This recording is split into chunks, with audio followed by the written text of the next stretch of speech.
नमस्कार बंधुरा welcome back to my channel Champa रान्नाघर।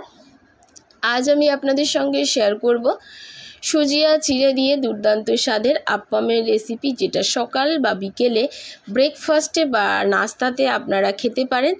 और साथे देखाबो एकदम टेस्टी टेस्टी टक झाल मिष्टि बादामेर चाटनिर रेसिपि। ताहले चलुन बंधुरा देखे निই आमार आजकेर এই आप्पामेर रेसिपिटी। आप्पामटी बानानोर जन्य प्रथमे एखाने देखुन एक कप निये निয়েছি सुजी। मेजारिंग कापेर एक कप आमी एखाने सुजी निये निয়েছি। आपनारा जे कोनो मोटा बा सरु दाना सुजिटा व्यवहार करते पारेन। सुजिटाके आमी दिये दिচ্ছি मिक्सिंग जारे। এখন সুজির মধ্যে দিয়ে দেব আগে থেকে ভিজিয়ে রাখা চিড়া। এখানে হাফ কাপ মতো আমি চিড়া নিয়ে নিলাম। যে কাপ মেপে সুজি নিয়েছি তার হাফ কাপ নিয়েছি চিড়া আর হাফ কাপ নিয়ে নিচ্ছি টক দই।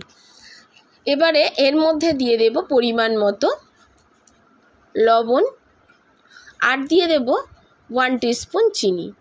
এখানে যদি আপনাদের চিনিটা দিতে অপছন্দ হয় তাহলে স্কিপ করে দেবেন। আর এখানে কিন্তু বন্ধুরা অবশ্যই চিড়াটাকে ব্যবহার করতে হবে। চিড়াটা যদি ব্যবহার করেন আপ্পামের টেস্টটা কিন্তু দ্বিগুণ বেড়ে যাবে। আজকের যে রেসিপিটি আমি তৈরি করছি এটা সম্পূর্ণ হেলদি আর অয়েল ফ্রি রেসিপি। সমস্ত কিছুকে একটা মিহি পেস্ট করে নিয়ে চলে এসেছি। পেস্টটাকে আমি ঢেলে দিচ্ছি একটা বাটির মধ্যে। দেখতেই পাচ্ছেন বন্ধুরা কেমন আমি পেস্ট করে নিয়েছি। চিড়ে ও সুজি দুটোই কিন্তু হেলদি আর টেস্টিও বটে। বাচ্চাদের পক্ষে খুবই উপকারী। আপনারা বাচ্চাদেরকে এটা টিফিনেও দিতে পারেন।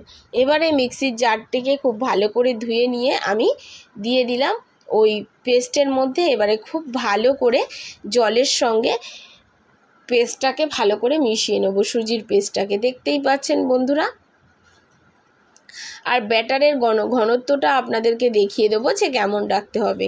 এখন আমি এটাকে কিছুক্ষণ রেস্টে রেখে দেবো বন্ধুরা। খুব বেশি জল দেবেন না, অর্থাৎ খুব বেশি পাতলা করবেন না। এখন আমি চলে যাব টেস্টি বাদামের চাটনিটি বানানোর জন্য। বাদামের চাটনি বানানোর জন্য আগে থেকে বাদাম ও ছোলার ডাল ভিজিয়ে রেখেছিলাম। এখানে হাফ কাপ চীনা বাদাম ভেজানো কাঁচা আর 1 চামচ দিয়ে দিচ্ছি ছোলার ডাল, 3টে কাঁচা লঙ্কা আর দিয়ে দিচ্ছি কিছুটা নারকেল আর হাফ ইঞ্চি আদা আর দিয়ে দিচ্ছি 1 চামচ টক দই আর দিয়ে দেবো হাফ লেবুর রস। দেখতেই পাচ্ছেন বন্ধুরা এখানে আমি পাতিলেবু ব্যবহার করেছি। পাতিলেবুর রসটা আমি দিয়ে দিচ্ছি আর দিয়ে দেব এখানে পরিমাণ মতো লবণ আর চিনি।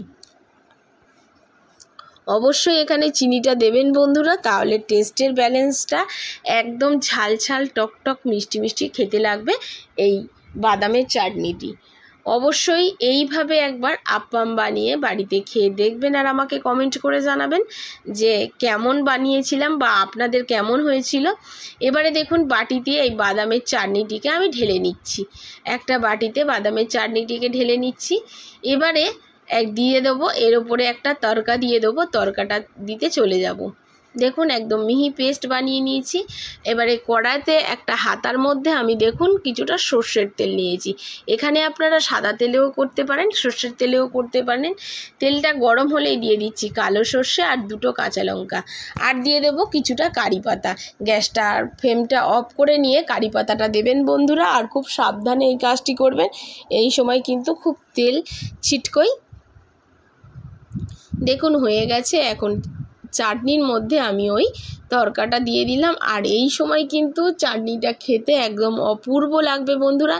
এই গরমের মধ্যে এই রকমভাবে যদি চাটনির সাথে আপ্পাম আপনারা খেতে পারেন, ভাত খেতে দেখবেন আর ভালোই লাগবে না।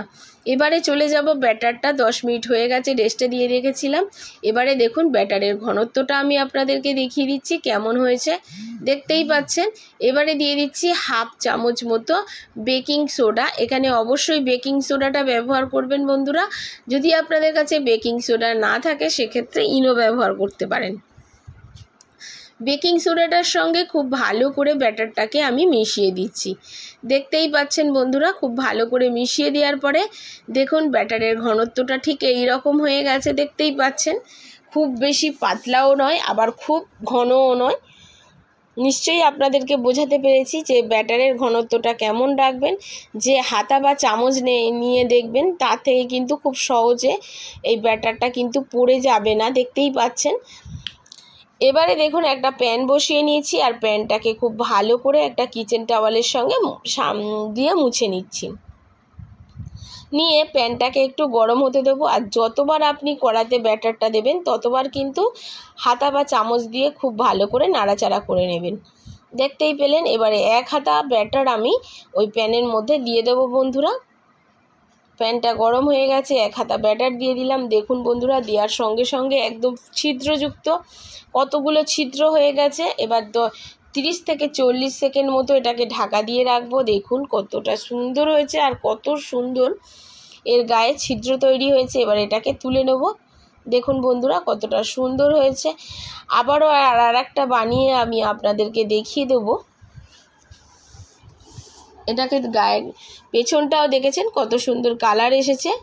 এবারে তুলে নিচ্ছি। আমি আর একটাও একটু বানিয়ে দেখিয়ে দিচ্ছি। আবারও আমি একটা দিয়ে নিয়েছি, আর দেখুন কতগুলো ছিদ্র হয়েছে। এবার এটাকেও আমি তুলে নিচ্ছি। ঠিক এই সেমভাবে আপনি যতবারই ব্যাটার কড়াতে দেবেন ততবারই একটু কিচেন টাওয়ালের দিয়ে মুছে নেবেন, বা সুতির কাপড় দিয়ে মুছে নিতে পারেন বন্ধুরা। বারবার তেল ব্যবহার করবেন না। আমি কিন্তু 1 ফোঁটাও তেল ব্যবহার করিনি, দেখতেই পেলেন। শুধু যখনই আপনি একটা বানানোর পরে একটুখানি খুব ভালো করে প্যানটাকে মুছে নেবেন, তারপরে দ্বিতীয়টা দেবেন। সমস্তগুলো এইভাবে বানিয়ে নিয়ে ফিরে এসেছি। দেখুন বন্ধুরা, একটা প্লেটে এখন সার্ভ করে দেখাবো। দেখুন পেছনের কালারটা দেখুন আপ্পামের, আর কতটা সুন্দর হয়েছে দেখতে। আর মজাদার চাটনি দিয়ে এটাকে সার্ভ করে দিন। বাচ্চা থেকে বড় সবাই খেতে এটা পছন্দ করবে। দেখুন বন্ধুরা কতটা সুন্দর হয়েছে। এটা দেখতে যতটা সুন্দর, খেতেও কিন্তু ঠিক ততটাই টেস্টি ছিল। একটা আপনাদেরকে কেটে আমি দেখিয়ে দিচ্ছি কতটা ভেতরটা জালিদার, কতটা সফট। দেখুন বন্ধুরা কতটা জালিদার হয়েছে। আশা করি আমার আজকের রেসিপি